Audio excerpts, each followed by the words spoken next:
Thierry Kerornou est un sportif licencié à la Fédération monégasque d'athlétisme et spécialiste des courses de fond.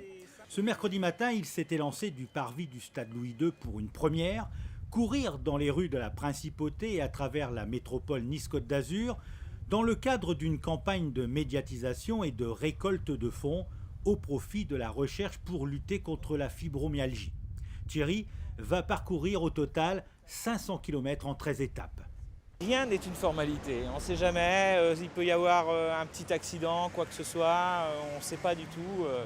Mais c'est vrai que moi je le prends aussi en entraînement par rapport à mon prochain championnat de France de 24 heures en octobre. Et bon, non, on ne peut pas dire que c'est une formalité. En général, dans la semaine, je cours entre 30 et 40 km 5 fois par semaine.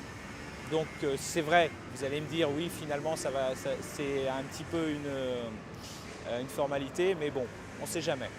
On ne sait jamais ce qui peut se passer, il peut y avoir un coup de fatigue, il peut y avoir un muscle déchiré parce qu'on a trop forcé. Ça, de ce côté-là, j'essaye au maximum de ne pas avoir de blessures, justement de bien m'entretenir. Pour l'instant, ça marche, mais bon.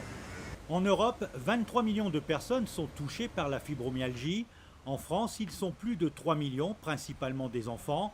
Cette maladie, invisible pour nous, mais insoutenable pour les malades, est synonyme de fatigue et de douleur continuelle. Elle se déclare à la suite d'une infection, d'un choc psychologique ou musculaire, ou encore d'un stress émotionnel.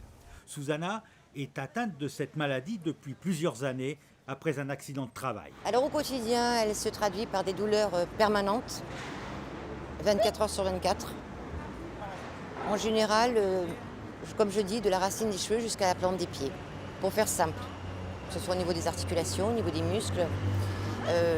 Nous avons une hypersensibilité, c'est-à-dire que le bruit, la lumière, nous ne la supportons plus.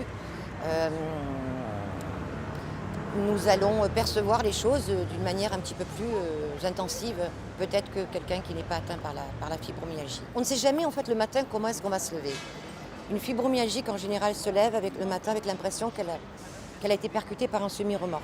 À l'origine de cette campagne baptisée Fibroton 2013, l'Ordre souverain des chevaliers de justice de Monaco, un ordre caritatif au profit des gens qui souffrent, et c'est au hasard d'une rencontre avec un malade que cette opération a vu le jour. Je lui ai promis que du fait qu'il était atteint de cette maladie que je ne connaissais absolument pas il y a plus de 4 ans, que je ferais tout pour pouvoir me battre et essayer un jour. Ça, c'est un vain mot, de pouvoir aider au mieux les chercheurs, de telle façon qu'un jour, comme ça puisse être pour d'autres maladies, qu'on puisse enfin trouver la solution lambda pour que ces patients-là ne puissent plus souffrir. Quant à Thierry, il a prévu de courir 40 km par jour. À la fin de chaque étape, il se réfugiera dans ce camping-car pour récupérer, s'alimenter et dormir. Son retour à Monaco est prévu le 26 août aux environs de 14h30. Oui, à bientôt.